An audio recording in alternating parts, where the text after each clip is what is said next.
We make a Prophecy gaming table, very high-end table.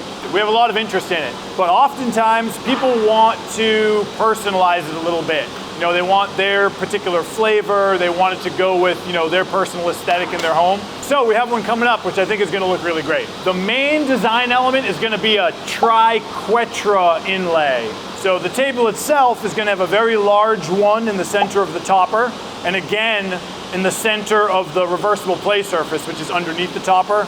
That basically is the modifications for the table itself. So the chairs are gonna have also a Triquetra. It's gonna be on the back of the upper back.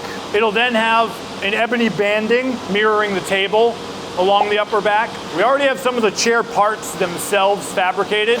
So those are going over to Bennett, and he's gonna start pre-assembling the inlays, and then he's gonna have to actually put them into the hardwood pieces before the chair gets fully assembled. And then the part that I'm kind of the most excited about, because I think it's gonna look great, is we're gonna run an ebony inlay with a maple border down the outside of the leg, and it's actually gonna follow this curve and then cascade down the rest of the leg. So we got 3 side chairs, 3 lefts, 3 rights. So here is what we're gonna do. I don't have a picture to show you. Let me see if I can explain it. This is the outside of the chair. Running from the top all the way down to the bottom, there's a pretty wide band of ebony bordered with maple stringing. So what we're gonna do is we're going to route a shallow channel all the way down the post here.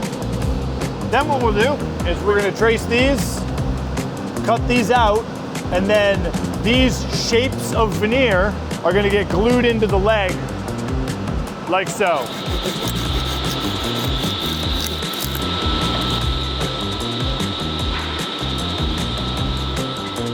So this is a marking gauge. I made this forever ago when I first started woodworking. So what it does basically is it holds a little blade clamped in the end there, and you can adjust how far from the fence it is.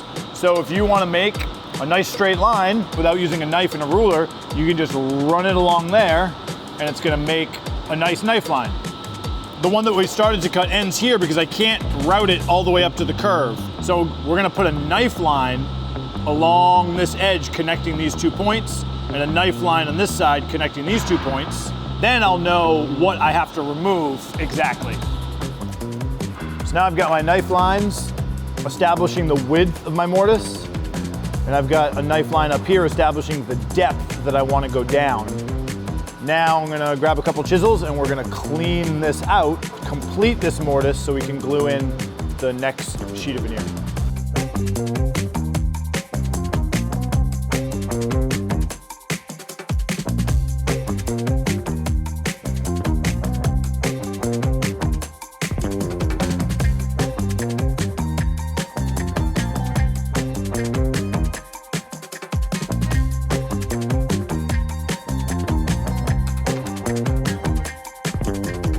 Now we have a nice even mortise that follows the curve all the way up. So we should be able to press the veneer right into there. So here's the piece of veneer we're gonna use. And then you can see here is where we leave it extra long because this has to get pressed into there. So to press that thing in there, I made real quick, made some little shaped cauls. Just traced this curve onto a little block and then shaped it. When we clamp this down, this will press it down into that curve, so it'll get some pressure everywhere.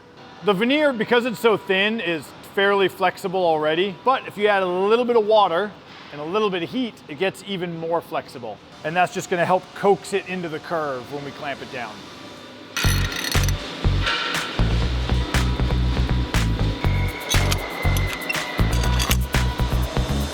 Now we have a continuous ebony veneer all down the post, following the curve and then running down the leg. What we're gonna do now is take our maple lines, we got 1/8 inch maple strings that's gonna border each side of this veneer. We're gonna route our channels,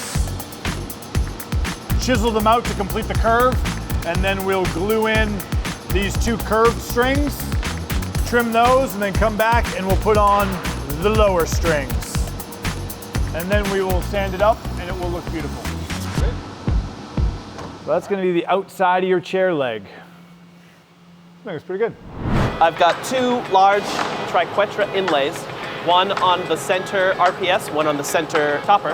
Already made one, and I'm making a second one. I'm stitching together some ebony so I can have a big enough piece. I've already stitched together some maple, so I have my outline. Out of all of this, all I need, boom, is that. I always double check, make sure everything is sized right. There's plenty of room here.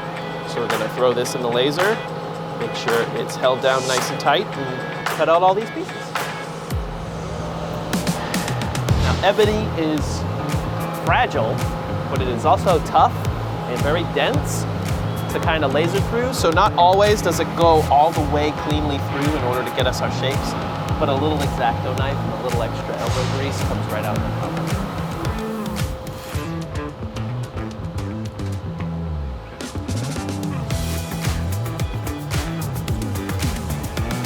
So, one of the tricks with doing inlays with this negative space, kind of have 2 options. What I could do is cut out all of the shape space and leave the original table chunks behind and try to fit it in. If I just do the outline and get all of this whole shape, the silhouette of everything, including these spaces, just all gone, and find a veneer that either matches up with the grain and put those in instead, which is what I want to try to do, but I can't do that until I see the toppers after they have sanded. But that's one of them tricky parts. Those just got sanded. Nice. Boom, there they is. Oh, look at them. Now this is too light, but that's fine because Jeremy made me an extra book match to also cut out of if we needed to. Oh yeah, look at this. Yeah, that'll look pretty cool. We've got all of these little things to do. These are a couple of tests. So there's a mini Triquetra, which will go on the back of the rests of the chairs, the top backs. So I already got a piece that's pretty much perfect for all those little bits. And I'm gonna glue it down on one of our backboards because the small pieces can get sucked through the grate. So what I usually do is use a spray adhesive, just light enough that it will hold it down while the laser does its work, and then pop all the pieces off after.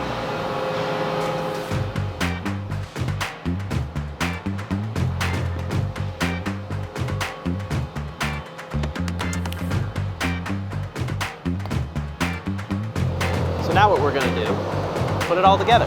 Before I start doing that, I usually glue tape my outline, so I have a sturdy frame with sticky stuff already, so it's just place and forget kind of thing. I tape it across the grain, and I don't want to overlap my lines as best I can. Now I cut everything with the grain going in the same direction. This is the front, this is technically the back, so I always need to pay attention to my orientation of all my pieces so I don't make it look all wonky. Now it's just a puzzle game.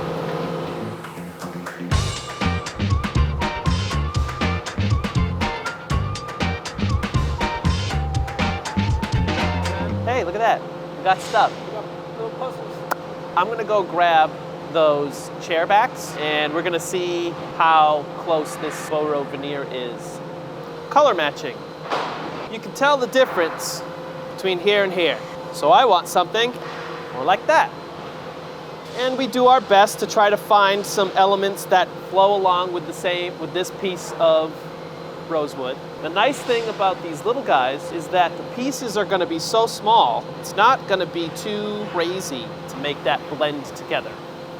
This area right here looks pretty good. So I'm gonna cut a couple of squares and then laser out some bits.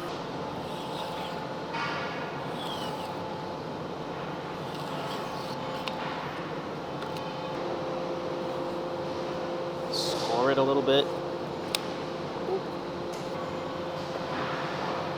Okay.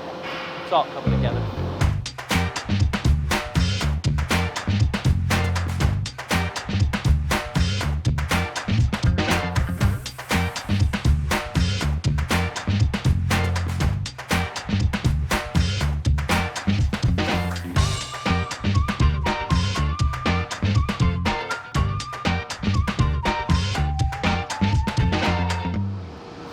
So the trick with all of this They're the backs of the chairs, but they're not straight and curved. They're curved and curved.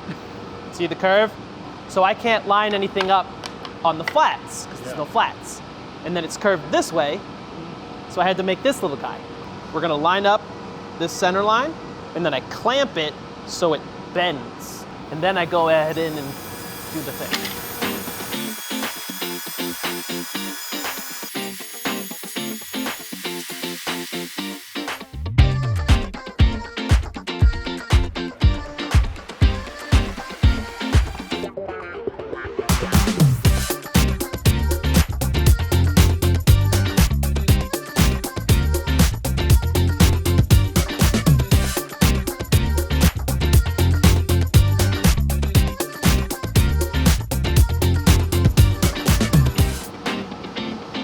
Check that in an hour and a half and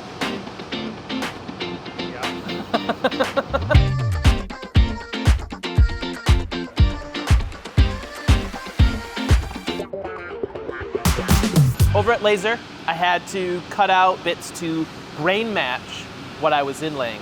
So you can see the seams line up where these kind of stripe together, so it should look pretty great. And I'm excited. Got my jig, I'm gonna clamp it down, make my outline, pull it all off, grab my big router, get rid of the middle so it's a mortise that looks like this. Glue her down, slap it in there, boom. I am very happy with how this came out. So now I'm gonna just be very careful. I'm gonna hand sand. I wanna sand it as little as possible while also getting the correct finish. Yeah, this is good stuff. This is good stuff.